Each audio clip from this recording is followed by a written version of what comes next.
Broadcasting from Gubat, Sorsogon. This is DWPS-FM 91.1, your radio. DWPS-FM 91.1. Give thanks to the Lord and call upon His holy name.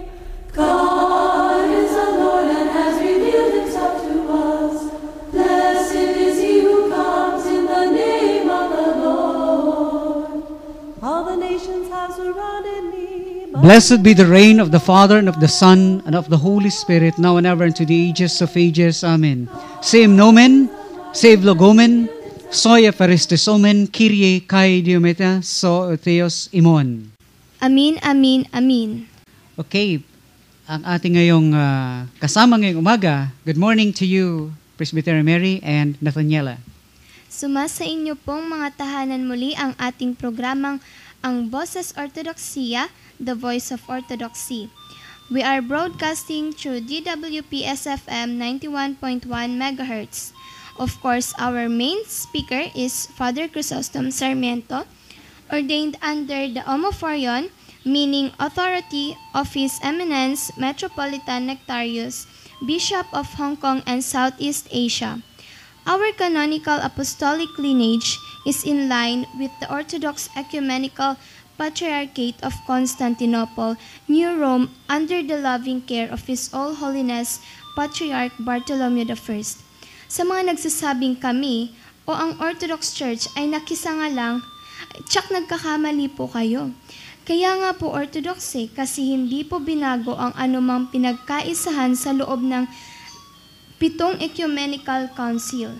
The Orthodox Church is the preserver of the true Christian dogmas or doctrine and tradition, whether in writing or in words of mouth.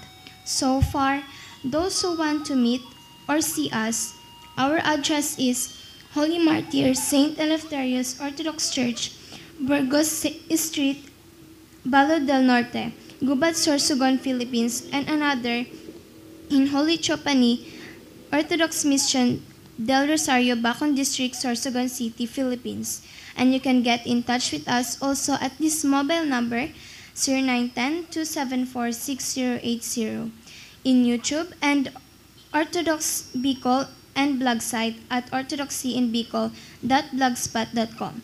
Okay, kayo naman po, Presbyterian Mary. Kalimera Gubat, good morning.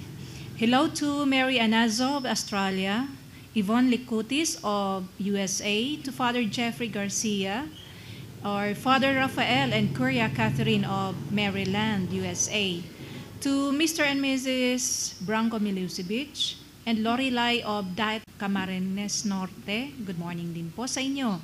And to Father Deacon Barnabas Crisanto of Larnaca, Cyprus, Ivlogeti. Maayong aga sa tanan, maayong buntag, marhay na aldaw tabi sa gabos. Magandang umaga po sa lahat ng sumusubaybay dyan sa Biri Island, North Samar, Prito Diaz, Barcelona, Bulusan, Kasiguran, at Sorsogon City. To all listening or watching us via live stream and YouTube, hello po sa inyo dyan. And also binabati ko rin sina Teacher DJ Jing Ray Henderson at sa lahat ng mga busy po ngayon sa school at work. A pleasant morning po sa inyo. Have a nice day. So, hindi naman po magiging nice ang day kung if something is missing. So, let us be one. Mag-join po kayo habang tayo po ay pinangungunahan ni Father Chrysostom in prayer. In the name of the Father, and of the Son, and of the Holy Spirit. Amen. Aios o Theos, Aios Iskiros, Aios Athanatos, eleison imas, Holy God, Holy Mighty, Holy Immortal, have mercy on us. Agios o Theos, Agios ischiros, Aios athanatos, eleison imas. Glory to the Father, and to the Son, and to the Holy Spirit, now and forever, and to the ages of ages. Amen. O Holy Trinity, have mercy on us. Lord, forgive our sins. Master, pardon our transgressions. Holy One, visit and heal our infirmities for your name's sake. Lord have mercy, Lord have mercy, Lord have mercy. Glory to the Father, and to the Son, and to the Holy Spirit, now and forever, and to the ages of ages. Amen. Our Father, who art in heaven, hallowed be thy name. Thy kingdom come, thy will be done, on earth as it is in heaven. Give us this day our daily bread, and forgive us our trespasses, as we forgive those who trespass against us. And lead us not into temptation, but deliver us from evil. To the prayers of our holy fathers, Lord, in Jesus Christ our God, have mercy on us and save us. Amen. Lord, save your people and bless your inheritance. Grant victory to the Orthodox over their adversaries, and guard your commonwealth with your cross. Glory to the Father, and to the Son, and to the Holy Spirit. You were lifted up upon the cross of your own will. Christ our God, grant your mercy upon the people that bear your name. In your strength, make glad the Orthodox, giving them victory over their adversaries. May they have your alliance as a weapon of peace and an invincible trophy, now and forever, and to the ages of ages. Amen. O awesome and ever-present protection, do not overlook, O gracious one, our supplications. Most praised Theotokos, establish the Orthodox people, save those whom you have called to govern, and grant them victory from above. For you, Blessed One, have given birth to God. Have mercy on us, O God, according to great mercy. We pray to you, hear us, and have mercy. Lord have mercy, Lord have mercy, Lord have mercy. Let us pray for pious and Orthodox Christians. Lord have mercy, Lord have mercy, Lord have mercy. Let us pray for our Bishop Nectarius. Lord have mercy, Lord have mercy, Lord have mercy. For you are merciful and loving God, and to we give glory to the Father, and to the Son, and the Holy Spirit, now and forever, and to the ages of ages. Amen. In the name of the Lord, Father, give the blessing. Glory to the Holy and Consubstantial and Life-Giving and Divided Trinity always, now and forever, and to the ages of ages. Amen.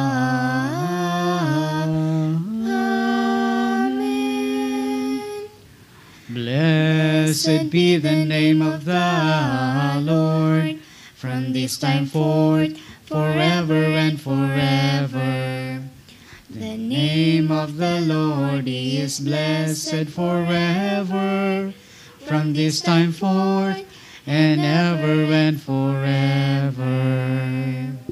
Sa mga naghahanda para sa trivia, pansamantalang inalis po muna namin ito upang to give way to much more important things. Ito po yung nais din naming marinig mula sa inyo kung ano-ano na ang inyong mga natutunan. So we are open for questions and for you to share with us your insights of learnings.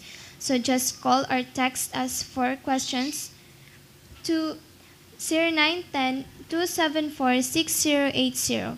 Let us ponder and contemplate as I read to you 1 Thessalonians chapter 5, verse 16 to 24. Rejoice always, pray without ceasing, in everything give thanks, for this is God's will for you in Christ Jesus. Do not quench the spirit, do not despise prophetic utterances, but examine everything carefully. Hold fast to that which is good, abstain from every form of evil.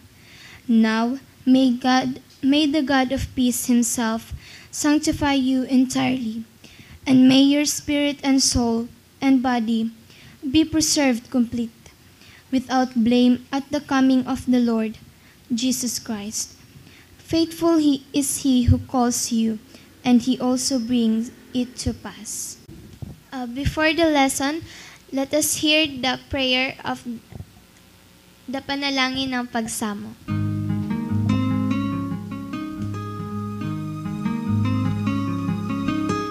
Lubos kaming nagpapasalamat, o dakilang Diyos, sa lahat ng iyong nilikha. Ang araw, buwan at mga bituin, ilog, lawat, dagat, kabundukan, kagubatan at halamanan. Mga hayop at kulisap sa tubigan at katihan, mga isda at ibon, mabangis at maamo, malaki at maliit. Ang panahon ng tag-ulan at tag-init sa araw man o sa gabi, pinupuri ka namin o makapangyarihang lumikha. Kay rami at kay ganda ng iyong ginawa, o dakilang Diyos. Sa iyong karunungan, nagawa itong lahat, subalit kaming pinagkatiwalaan mong mga laga ng iyong nilikha. Ngayon ay nagsisisi sa aming pagkukulang at pagmamalabis. Patawarin kami sa pag-aabuso ng iyong nilikha, dahil sa aming kapabayaan, kamangmangan at kasakiman, inaamin namin kami nagwalang bahala sa iyong nilikha tulad ng pag-abuso namin sa aming sarili. O Panginoon, kailan pa po kami mamumulat sa aming pagkakasala? Gaano pang tubig at hangin ang aming lalasunin? Ilan pang puno at kabundukan ang aming wawasakin? Gaano pa kalawak na lupain ang aming sisirain? Ilang tao pa ang kailangang magkasakit, magdusa at mamatay? Kailan pa kami matututong magmahal at magmalasakit sa daigdig na aming tahanan? O Panginoon, kinalinga mo ang aming kabayanan at namuhay ka sa aming piling. Binigyan mo ng kahulugan ang buhay at tinuruan mo kaming pangasiwan ang lahat ng nilikha. O Panginoon, patawarin mo kami sa aming mga ginawa. Pinagsisisihan namin ang aming pagmamalabis at pagkukulang. Mapabilang nawa kami sa iyong kaharian at mangyari nawa ang iyong kalooban dito sa lupa tulad ng sa langit. Sa tulong ng iyong biyaya, o dakilang Diyos, aming igagalang ang iyong nilikha bilang tanda ng iyong kalinga, kaluwalhatian at kapangyarihan. Sisikapin namin maging tagapangalaga at katiwalang tapat. Nawa, kami na iyong lingkod ay magsilbing tapat, mga siwang lubusan at magmalasakit sa iyong banal na ngalan sa pamamagitan ni Jesucristo na aming Panginoon at tagapagligtas. Amen.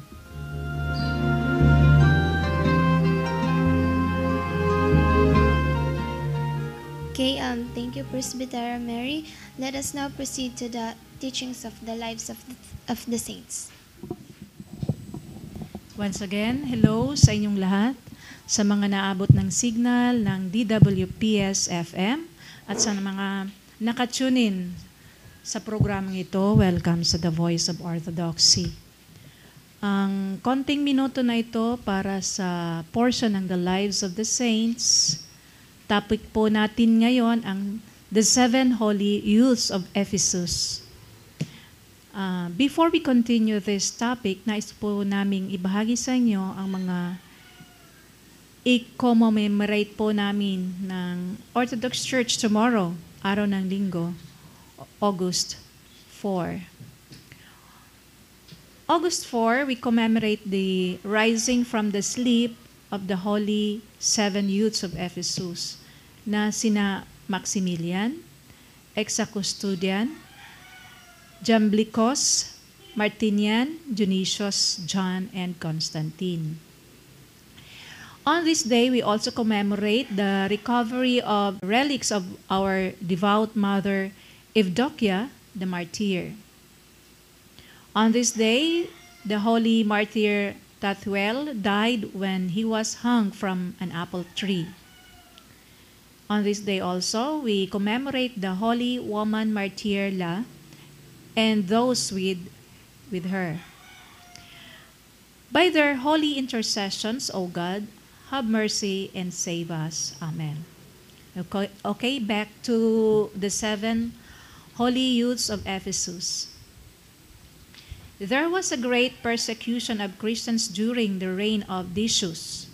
The emperor himself came to Ephesus, galing siya sa Ephesus, at doon arranged a wild and noisy celebration in honor of the lifeless idols o kanilang pagbubunyi para sa kanilang Diyos-Diyosan, as well as a terrible slaughter of Christians. Kasama sa kanilang pagbubunyi ang pagkatay ng mga masamang sabihin ng mga Kristiyano sa kanilang binibihag.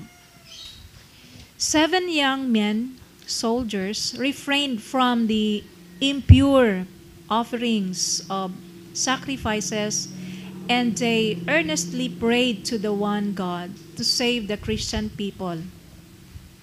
7 sa mga kawal ng Ephesus na kasama sa mga sumasamba sa Diyos-Diyosan ay tumigil na sa kinagawian nilang iyon. They were the sons of the most influential elders o anak ng mga maimpluwensyang leaders sa Ephesus. And their names were Maximilian, Hamblicus, Martin, John, Dionysius, Exacustodius, and Anton, or yung si Constantine. When they were accused before the emperor, they retreated to a hill outside Ephesus called Cilion. At doon ay nagtago sila sa isang kuweba. When the emperor learned of this, nang malaman ito ng emperor, he commanded the cave to be sealed off. Ipinag-utos ng emperor na takpan ang kuweba na kanilang pinagtataguan. However, God, according to His far-reaching providence, caused a miraculous and long-lasting sleep to fall upon the young men. Sila ay milagrong nakatulog ng mahimbing na pagkakatulog.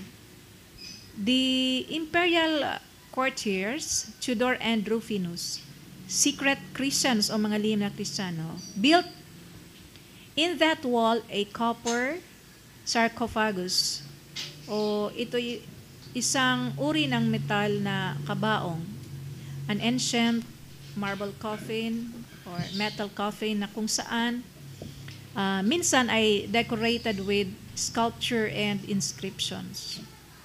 Dito rin ay kanilang isinulat ang mga pangalan or the names of these young men and their martyrs' death during the reign of Emperor Decius, sa pag-aakalang sila ay namatay na sa loob ng kuweba. Mahigit 200 years ang nakaraan during the reign of Emperor Theodosius. The younger, that was 408 to 450 AD.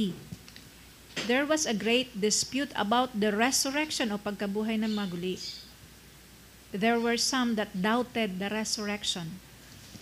Emperor Theodosius was in great sorrow as a result of this dispute among the faithful and prayed to God that He, in some way, would reveal the truth to men.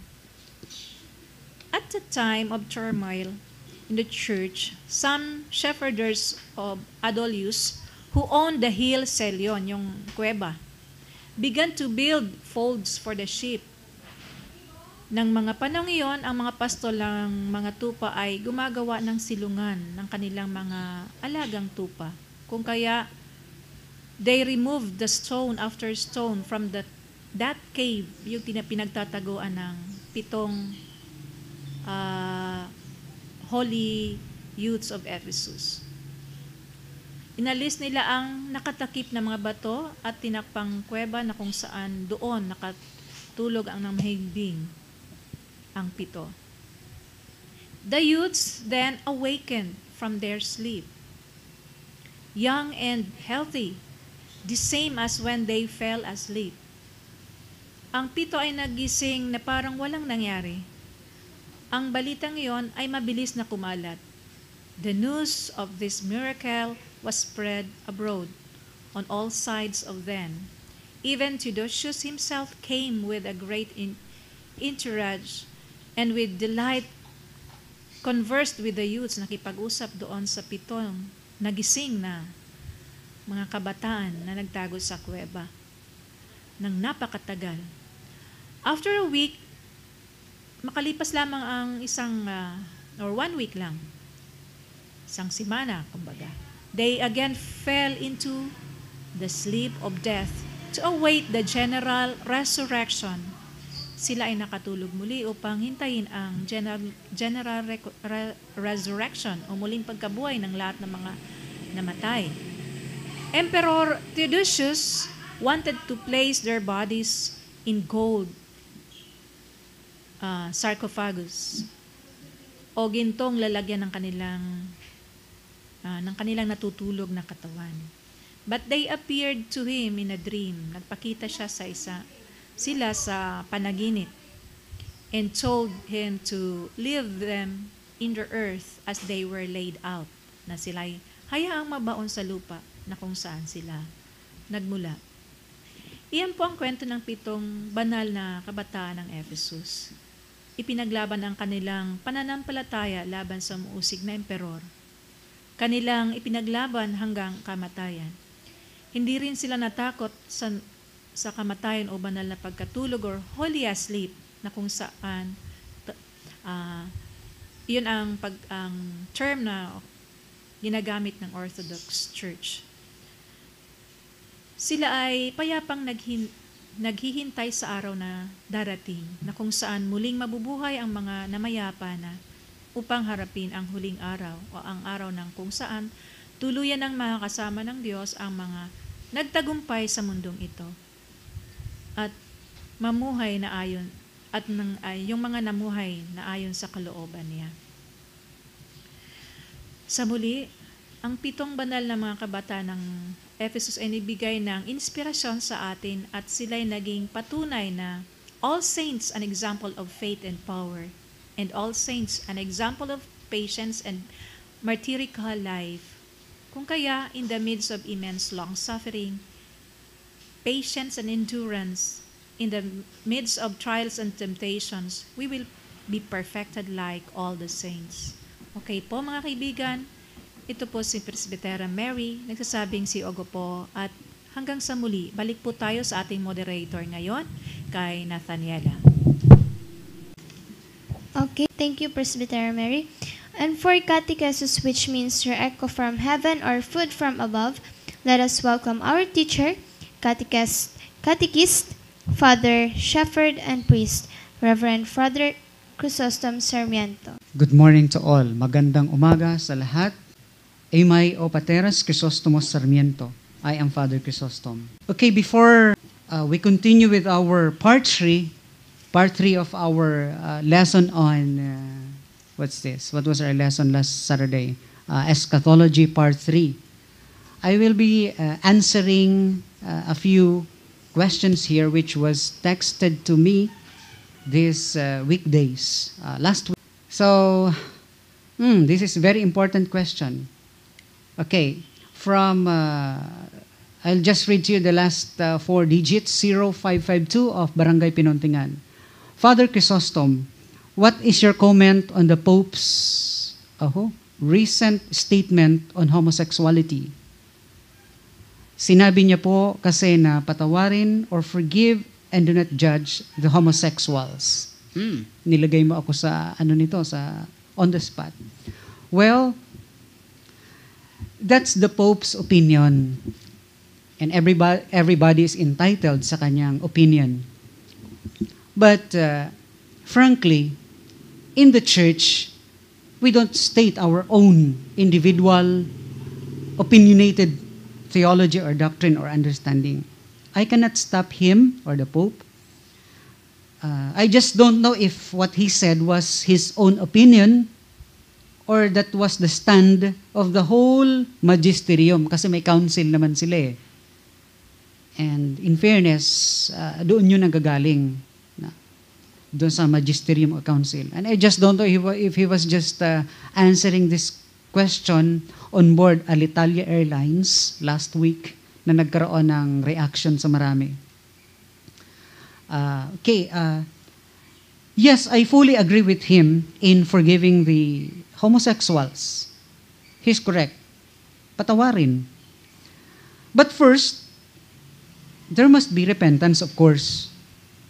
How do you forgive a person? How do we receive forgiveness if we are not repentant? Meaning to say, turn away from homosexuality, then there will be forgiveness. If they will not turn away from that, if they will not turn away from that sin, and then there is no forgiveness. Without repentance, there can be no forgiveness, of course. About his stand not to judge the homosexuals, yes, again, I agree. I fully agree and submit him. Don't judge. For we are not to judge. It is God who will judge. According to the letter, first letter of St. Paul to the Corinthians, chapter 6, verses 9 and 10, says, do you not know that the unrighteous shall not inherit the kingdom of God? Do not be deceived. Wag daw tayong maluloko. Neither fornicators, nor idolaters, nor adulterers, nor effeminate, nor homosexuals, nor robbers, covetous, drunkards, revilers, swindlers, shall not inherit the kingdom of God. Maliwanag po. We cannot judge, but this is already stated in the Bible. Another scripture that will support this, 1 Timothy chapter 1, verses 9 and 10 says, realizing the fact that the law is good if one uses it lawfully. Law is not made for a righteous man, but for those lawless. Doon sa mga walang pagkilala o walang takot sa batas, doon para sa kanilang batas. But for those lawless and rebellious, for the ungodly and sinners, for the unholy and profane, for murderers and immoral men and homosexuals and kidnappers and liars, and whatever in contrary to the sound teachings. Lahat po yun. Yun po ay contrary. So, forgiveness can be given. Of course, as we repent, we will be forgiven. But first, there must be what? Sabi nga, pagsisisi ng ating kasalanan. Repentance. Complete repentance. Yun ang kailangan natin. Another support to this is Romans chapter 1. Therefore God gave them over in the lust of their bodies to impurity, and their bodies might be dishonored among them. For they exchanged the truth of God for a lie. And for this reason, God gave them over to degrading passions. Listen carefully. For their women exchanged the natural function for that which is unnatural.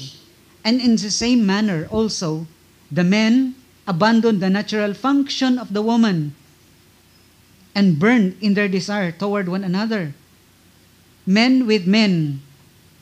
Men in relation with other men, and vice versa. With women, committing indecent acts and receiving in their own persons the due penalty of their error.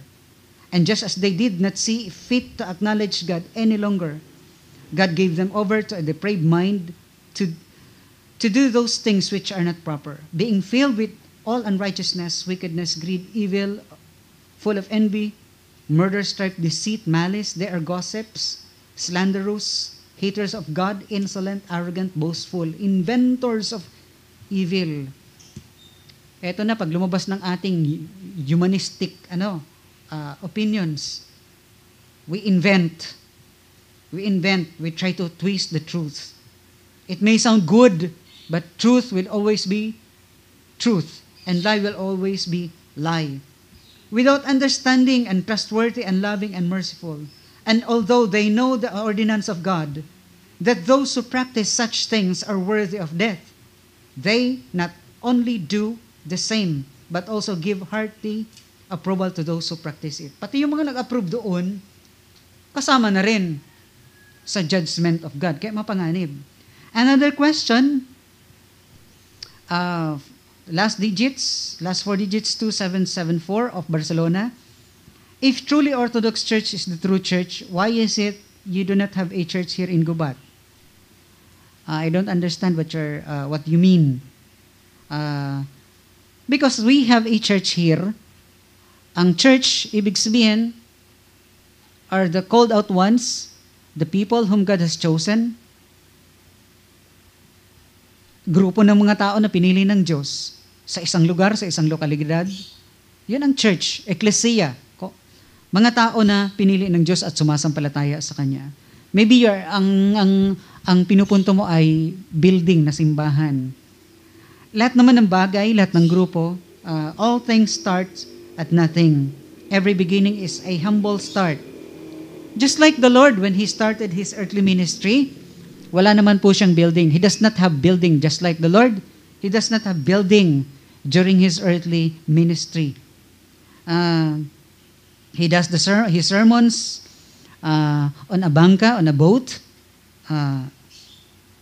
Jesus used as visual tools sand of the sea. He used it as blackboard or whiteboard. God or Jesus He used the nature around Him, serving as tools for His teaching so that people will be able to understand Him well. And in actuality, Christianity started doon sa sinasabi nating catacombs. Ang Kristyanismo ay nagsimula, ano ba yung catacomb? Mga sementeryo sa ilalim ng lupa. Lahat naman ng bagay nagsisimula sa maliit. Kaya po wala pa kaming building ngayon dahil nag-uumpisa pa lang kami. Ipanalangin niyo po, pray for us, pray with us so that we can have building na hinahanap niyo sa amin. And maybe, if you are blessed enough by the Lord, if you have a land or lot, please, pwede rin kayong, you can donate or sponsor. Pwede ka mag-sponsor para sa lupa o sa building kung yan ang iyong katanungan. Yun ang aking dalawang kasagutan ngayong umaga sa mga tanong na yon. Okay, let's continue with our lesson, part 3 of the eschatology this morning. Eschatology means the study of the last things, pag-aaral sa mga bagay-bagay pag-aaral sa mga bagay sa huli, mga panghuling bagay. And now we face the question, what happens immediately after a person dies? Ito ang tanong, anong nangyayari sa isang tao pagkatapos niya mismong mamatay? Is there immediate judgment? Do we just sleep or die until the second coming of Jesus? What lies ahead for us the moment after we die? The Orthodox Church teaches that immediately after death, a person is judged. Pagkatapos mamatay ng isang tao, siya ay husgahan. He or she experiences what we call a foretaste of the punishment or reward that will be received in its entirety as the second coming of Jesus. Foretaste, kumbaga sa Bicol, patana, patadi, patikim. Pag namatay ang isang tao, kaagad siyang pupunta sa kanyang destino, langit man o lupa. And doon mararanasan niya yung sinasabing foretaste of heaven o foretaste of hell. Patikim ng langit at patikim ng impyerno. Bakit patikim pa lang? Because we are awaiting for the second coming, for the final judgment. Pagkamatay ng tao, yun pa lang yung sinasabing particular or intermediate judgment. Temporary judgment. Patikim. Pero pagdating ng second coming of the Lord, ito na yung sinasabing final judgment. It is much like a runner who has come in first in a track meet. He knows he has won the race. He basks in the satisfaction of victory. He is already in heaven, as it were.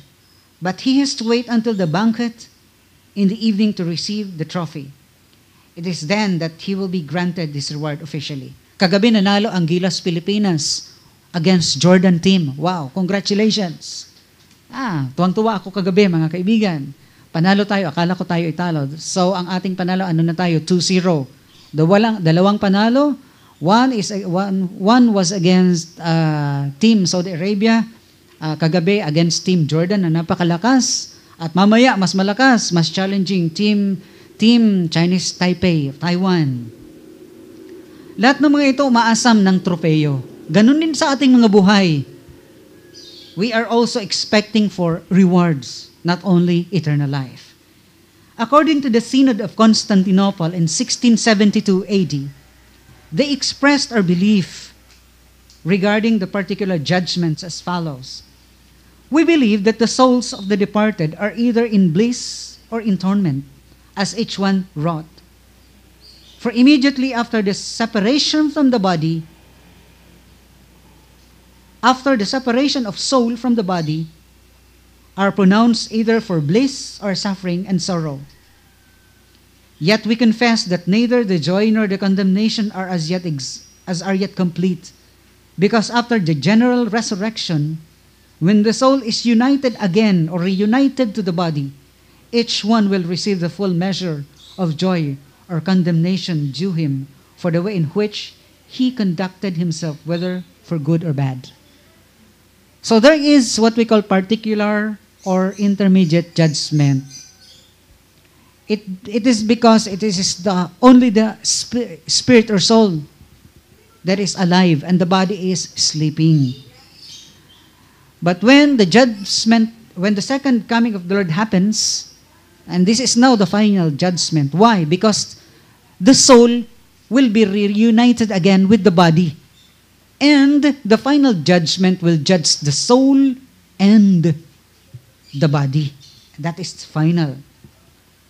Thus, after death, we begin to experience a real foretaste of heaven or hell. Pagkatapos nating agad, pag namatay tayo, eto ang paniniwala ng church. Agad-agad, karaka-raka, sabi nga, pupunta tayo sa langit or impyerno. But we shall have to wait for the second coming before we can receive the fullness of our reward. Now, the judgment that takes place after death is called the particular or intermediate judgment. It is clear that the soul that sleep during this time. Sa panahong ito, pag namatay ang tao, ang kanyang kaluluwa hindi natutulog, buhay na buhay at may pakiramdam at may kaalaman, may kamalayan. While the body sleeps. The word asleep applies only to the body. Dahil hindi naman natutulog ang espiritu o kaluluwa. And this is why the place where the body is placed is called, in English, cemetery, from the Greek word kimiterion, meaning a place where one sleeps. Okay. Tulugan ito ng ating katawang lupa. Itong tinatawag na cemetery or in Greek, kimiterion. And the soul, however, does not sleep after death. It is fully conscious, experiencing its reward. Conscious na conscious, buhay na buhay, nakakarinig, nakakaramdam ang kaluluwa pagkatapos na humiwalay nito sa katawang lupa ng isang tao. Can there be anything like repentance after death? Pwede pa bang magsisi ang isang taong pagkatapos ng mamatay? Is there any repentance after we die? Pwede pa kaya magbasol ang sa inatawo pag namatay na? Diri na po. Hindi na po. Yon ang problema. Kaya nga, kung tayo ay magsisisi habang tayo ay buhay pa, kay maski piraan mga G sa ato, pag kita namatay na, makasalaan man kita, di kita nagbasol o nagsulsol sa ato kasalaan, maski pira na suman, maski pira na ibos ng kape, ang barahinon sa mga parapangadji, diin makaligtas sa ato sa kalayo sa impyerno. Masabi kita, kahiraka ang kalagsan suman, kahiraka ang kalagsan kape. Hindi po. Those things will not snatch us away from hell if we will go to hell. Kailan tayo dapat magsisi ng ating mga kasalanan? Ngayon, habang tayo ay buhay pa dito sa lupa. The Orthodox Church teaches that the state of the soul at the particular judgment or immediate judgment is fixed and unchangeable. Pag tayo ay namatay na at tayo ay pumunta sa impyerno, Kahit yan ay particular judgment pa lang, patikim na yan at hindi na yan mababago. That cannot be altered anymore. We cannot change it. We can no longer change our destination after death. Now that we are still alive, we can still direct our paths. We can still choose our destiny. Because after death, it is already fixed and unchangeable. That is, there can be no moral improvement or repentance beyond the grave. The place of such improvement is in this life right now here on earth. We must work the works of Him. According to St. John chapter 9 verse 4, we must work the works of Him who sent me while it is day. Jesus said, night comes when no one can work.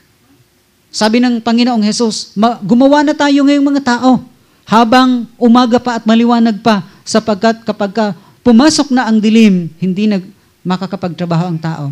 Ang sinasabi doon na dilim ay ang kamatayan. Night or darkness speaks of death, that we can no longer change our direction. It is already fixed. Now that we are still alive, then we can choose whatever destiny we want to choose. In His mercy, God gives us many chances to repent and return to Him. This is the day that the Lord has made. In Hebrews, today if you hear His words, do not harden your hearts. If we can still remember the story about the rich man and Lazarus. The rich man lived an unrighteous and sinful and greedy life here on earth. Inubos niya ang lahat ng kanyang kamatayan, ang kanyang kayamanan habang buhay pa dito sa lupa. While Lazarus was struggling for his day-to-day needs. And then both of them died. When Lazarus died, he was carried by the angels to Abraham's bosom. That is a rabbinic language for paradise. This is the foretaste of heaven, the reward, immediately right after death. Pagkatapos mismo ng kamatayan, ano ang sabi sa Bible? Lazarus was carried by the angels to Abraham's bosom. Where is this Abraham's bosom? This is already heaven. And this is a rabbinic language for paradise. And this parable tells us that we are not alone. At the moment of death, God sends His angels to carry us, to escort us into His presence. Ang sarap, ano po? Oh, how pleasant it is to hear this message. That the moment we die, we will be ushered, we will be carried by the angels assigned to us. Praise God. Kyrie eleison, Kyrie eleison, Kyrie eleison. Angels will carry us, will accompany us. May chaperone tayo. Yung mga angels na assigned sa atin. And in that life beyond, Lazarus and the rich man are not asleep. Both of them, both of their spirits or souls are very much alive. And they recognize each other. May kamalayan sila at alam nila ang nangyari sa lupa. Nag-request pa nga sila. And they remember their life here on earth. Di ba naghihirap noon ang opposite, yung rich man? The rich man was sent immediately to hell. And he made a request to Abraham, Father Abraham, please send me back to my family, or send anyone to go to my family and to warn them of this impending damnation if they will not repent. Okay? Paki-warning po sa kanila, Amang Abraham, kung pwede pabalikin niyo ako para mawarningan sila, babalaan sila, na kung hindi sila magsisi, sila ay mapapahamak. There is no forgiveness without repentance. Kaya nga, hindi na pwedeng natin sabihin na lang na patawarin ang lahat ng ito if they will not turn away from evil, from sin. While Lazarus was already enjoying, basking in the presence of within the Abraham's bosom. Nandun na siya. Pero ano ang sabi ng isa, yung rich man? Amang Abraham, pwede po ba may suguin kayo? At will you please allow any person to dip his finger on the water just to come here and quench my thirst? Pwede po bang kahit sausaw yung fingers sa tubig, walang dalang tubig yan, isawsaw lang yung, basain lang ng tubig ang daliri at idikit sa akin. But, no. Now he was paying the price for his lack of love, being in torment. He called out, Father Abraham, have mercy on me, and send Lazarus to dip the end of his finger in water and cool my tongue, for I am in anguish in this flame. And to show that there can be no repentance and no more moral improvement, no salvation beyond the grave, Abraham tells the rich man, between us and you, a great chasm has been fixed, in order that those who would pass from here to you may not be able, and not may cross from there to us. One cannot pass from hell to heaven beyond the grave. No more. The time and place for that is in this life. Jesus calls us to faith and repentance today. For today, now is the day of salvation. Pag ikaw ay napa-impyerno, di ka na pwede mag-cross palangit. And there is no in-between. In the 7 ecumenical councils, nung hindi pa po naghiwalay ang East and West, ito po ang pinanindiganan ng ang nag-iisang simbahan. At hanggang ngayon, there is no purgatory.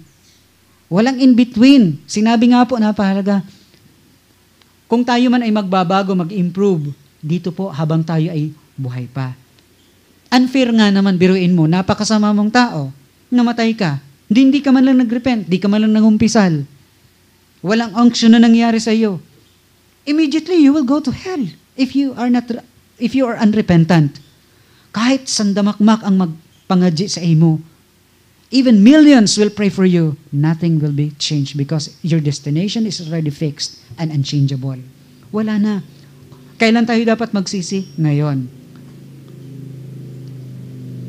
Already in this life, God prepares for us the particular judgment. Whenever we choose God's will, we experience a bit heaven in the satisfaction that God bestows on us through the voice of conscience. We enter already by anticipation into eternal life. Likewise, whenever we deliberately disobey God's will, we experience a foretaste of hell through the terrible pangs of conscience. Pag tayo ay sumuway sa Diyos, hell yun kahit dito pa sa lupa, nagsisimula na tayo. This is the faith we live by. This is the faith we die by. This is orthodoxy. When the end comes, we too will be able to say together with St. Paul, the time of my departure has come. I have fought the good fight.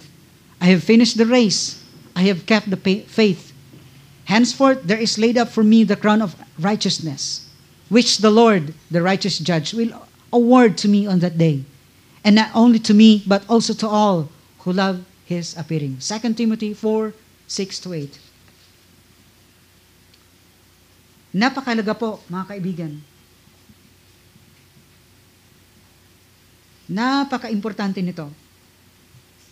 This one day, God has concealed from us that we may keep a better, closer watch over the other days. Hindi natin alam kung kailan darating ang Panginoon. Kailan ba yung last days? May sinabi sa scriptures na mention, 6 events that will occur before the second coming. Ano po ito? The preaching of the gospel to all nations. Number 2, the return of Israel to Christ. Number 3, the coming of Elijah and Enoch in the last days. 4th, the appearance of the Antichrist. 5, a mass apostasy of falling away from the true Christian faith led by false teachers. 6, wars, revolutions, famines, and earthquakes. Okay. Scriptures and tradition speaks to us repeatedly about the second coming. Binibigyan nila tayo ng grounds for supposing that through a steady advance in civilization, the world will grow gradually better and better until mankind succeeds in establishing God's kingdom upon earth. Pero iba naman po ang view ng Orthodox Church dito. History is entirely opposed to this kind of evolutionary optimism. What we are taught to expect are disasters in the world of nature. Warfare between men. Digmaan. Etong hinihintay natin. Apostasy. Anong ibig sabihin ng apostasy? Paglamig ng commitment ng mga Kristiyano. Mas maniniwala pa sa mga bagong turo. Mga twisted. Tinitwist ang katotohanan. At ano ang apostasy? Paglayo sa tunay na pananampalataya. Apostasy from orthodoxy. From the orthodox teachings. Hindi binago. Dapat ang iyong pinaniniwalaan. What else? Tribulations. Darating din ang Antichrist who will be. And who is the Antichrist? He is not Satan himself, but a human being. Antichrist is not Satan. He is a human being in whom all the forces of evil will be concentrated and who will for a time hold the entire world under his sway. Si Satan, itong Antichrist na ito ay may hawak na religious authority and at the same time, political power. The brief reign of Antichrist will be abruptly terminated by the second coming of the Lord, and this time, not in a hidden way, as at his birth in Bethlehem, but sitting on the right hand of the power. So 6 signs that will precede bago dumating ang second coming. At sabi nga, bakit hindi alam ng mga tao? Walang nakakaalam sa muling pagdating ng Panginoon. No one knows except the Father. Even the Son does not know His return to earth. Bakit po? You ask, why did not God tell us when Jesus will come again? For very good reason. He wants us to be constantly, always prepared to maintain constant purity in our lives. Kasi pag alam natin, halimbawa, mamamatay ka na Biyernes, kahit di ka pa mag-repent na Lunes, pag alam mong mamamatay ka. O kahit alam mong darating na si Lord na Biyernes, pwede ka pa rin magkasala. At kung anong kabawal-bala ang gawin natin, sa Miyerkules, mag-repent ako na Huwebes, tama-tama, one day before, no one knows our end. Sikreto yan.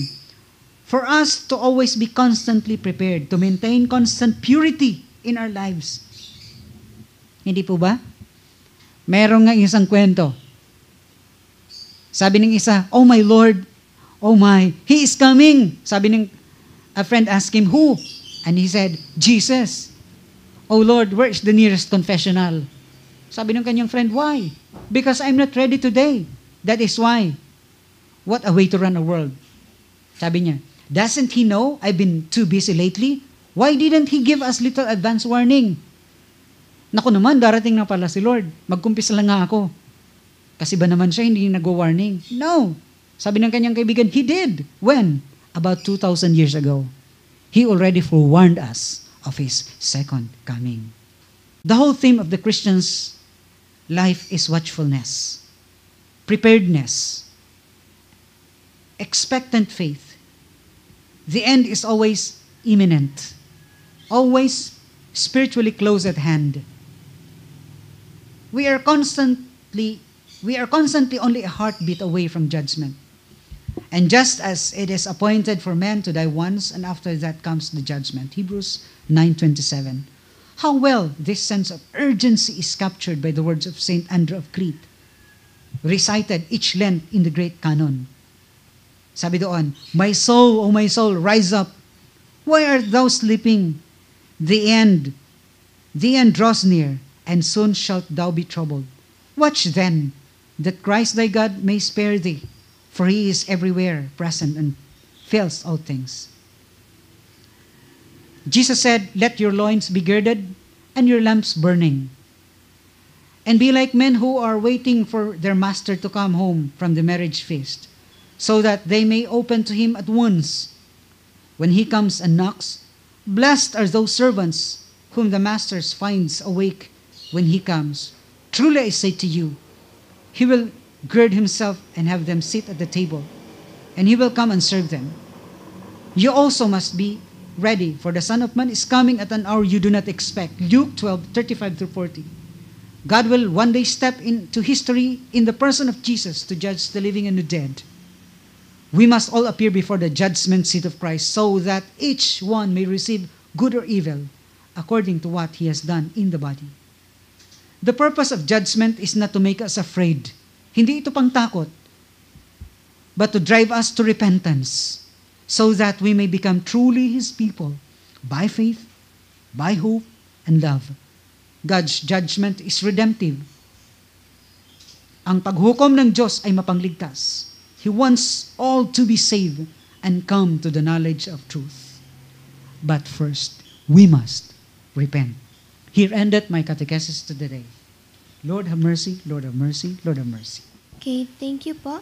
So after all of this lesson, there are further more teachings to be taught. But because we are beyond out of reach with you in our radio, it's better if you will come and see us. Observe, you will learn better. Feel free to share with us whatever you've learned. You know what to do, right? Just text and call us. We will be waiting for you. And kung nais nyo rin pong dumalo sa Divine Liturgy, every Sunday, that's 9 o'clock a.m. So those who are willing to help this program, again, just tell us. Okay. To those on their spiritual journey, those who are searching for orthodox spirituality, we can help you. Nangyari din sa amin years ago. May mga tumulong, kaya kami Orthodox Christians ngayon. Okay, totoo po yung sinabi ni Presbyter Mary. Thank you, Presbyter Mary. Thank you, Nathaniela. Thank you, DJ Billy, my assistant sa technical side. At thank you, Ma'am Pichi. Totoo yung sinabi ni Mary, ni Presbyter Mary, na galing din kami, hindi rin kami Orthodox ng araw. At huwag kang matakot na umalis sa inyong mga sinasabing comfort zones. Come out. Get out of your shells. We can help you. Nangyari din sa amin ito. Hindi na kayo solo dito, may mga nauna na sa inyo. Patuloy po ang aming pag-anyaya na makadalo kayo sa aming makeshift chapel. We wish to meet you personally. We will guide you to orthodoxy. Say ago po, I love you, goodbye for now. Doxa Patrikeo Keonas Tonayonon. Amen, amen, amen. Glory to the Father, and to the Son, and to the Holy Spirit, now and ever, and to the ages of ages. Amen. This is Father Chrysostom and the voice of orthodoxy, now of air. Give thanks to the Lord and call upon His holy